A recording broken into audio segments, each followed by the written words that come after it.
میں بھی زیادہ کی لالچ میں اور بڑے عہدوں کی لالچ میں اس کی باتوں میں آ گئی اور طلاق لے لی، اور میری زندگی کی دوسری سب سے بڑی غلطی طلاق۔ مجھے انہوں نے ایک شرط رکھ کر دی تھی کہ میں بچے تمہیں نہیں دوں گا۔ میں نے اس شرط کو قبول کیا اور طلاق لے لی۔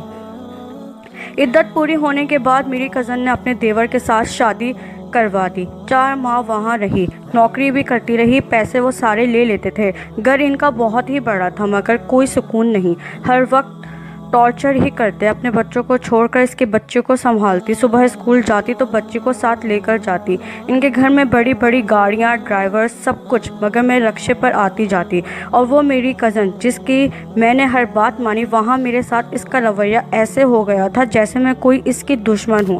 وقت گزرتا گیا، میں جس نوکری کو اپنا سہارا سمجھتی تھی 11 ماہ وہاں رہی۔ اپنی سیلری سے مجھے 10,000 مہینے کا ملتا تھا کہ یہی تمہارا جیب